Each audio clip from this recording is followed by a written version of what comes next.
زبان سے لا الہ الا اللہ پڑھ لینا ہی کافی نہیں ہے، لا الہ الا اللہ کے تقاضوں کو نبھانا بھی ضروری ہے۔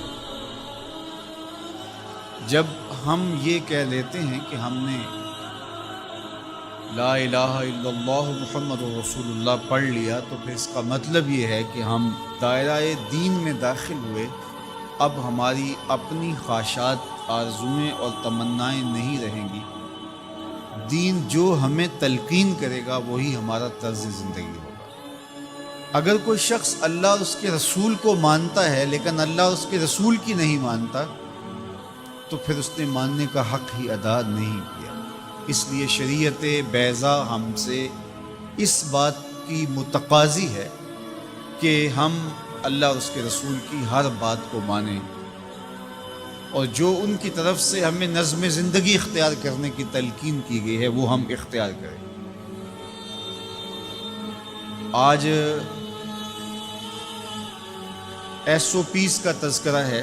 مختلف شعبہ حیات میں جب آپ کسی بھی دائرے میں داخل ہوتے ہیں تو وہاں کے ضوابط کو، وہاں کے قوانین کو فالو کرنا آپ کے اوپر لازم ہوتا ہے۔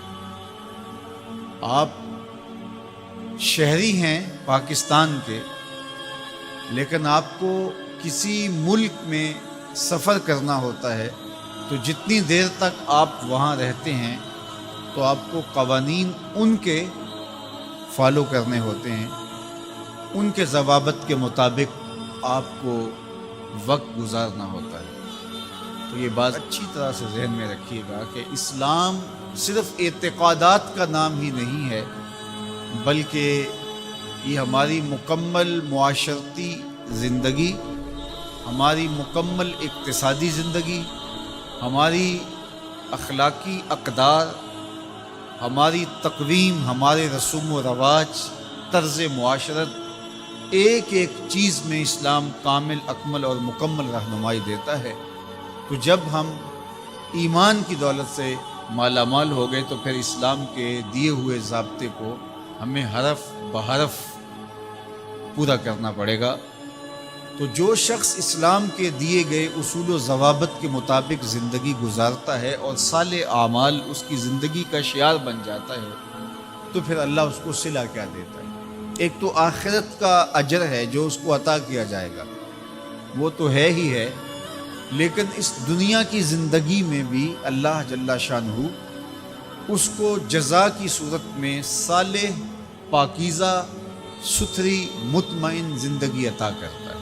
اللہ اس کے لیے رزق حلال کے اسباب پیدا کر دیتا ہے۔ دیکھیے، جو میری اور آپ کی قسمت میں لکھا ہے، ہمارا جو مقسوم ہے، وہ ہمیں مل کے رہے گا۔ جب بچہ شکم مادر میں 120 دن کا ہوتا ہے، صحیح حدیث میں آتا ہے کہ اس کا رزق بھی لکھ دیا جاتا ہے، اس کی عمر بھی لکھ دی جاتی ہے، اس کا شقی و سعید ہونا بھی لکھ دیا جاتا ہے۔ یہ لکھ دیا گیا ہے، قلم اٹھا لیا گیا، سیاہی خشک ہو گئی، میرا اور آپ کا لکھا ہوا مقدور ہے، مقسوم ہے، وہ ہمیں ہر صورت میں مل کے رہے گا۔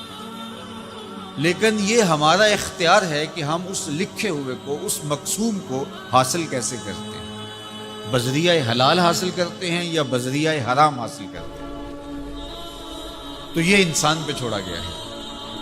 لیکن جو شخص اچھے اعمال کے ذریعے سے اپنے رب کی رضا جوئی میں لگا رہتا ہے، تو اللہ اس کے مقسوم کو اس تک حلال ذرائع سے پہنچاتا ہے، اس کو اس کی توفیق نصیب کر دیتا ہے کہ وہ حرام کی طرف نظر بھی اٹھا کر نہیں دیکھتا اور وہ حلال رزق اختیار کرتا ہے۔ تو جو اچھے اعمال کرنے لگتا ہے، اللہ اس کے لیے ایسے راہ کشادہ کر دیتا ہے کہ اس کو نیکی کی توفیق دیتا ہے اور گناہوں سے اس کو محفوظ رکھتا ہے، اس کے لیے اسباب مہیا کر دیتا ہے۔ اللہ کے محبوب علیہ السلام نے ارشاد فرمایا، اذا اراد اللہ بعبد خیرا اصلہ، جب اللہ کسی شخص کی بھلائی کا ارادہ کرتا ہے تو اس کو شہد کی طرح میٹھا اور مرغوب بنا دیتا ہے۔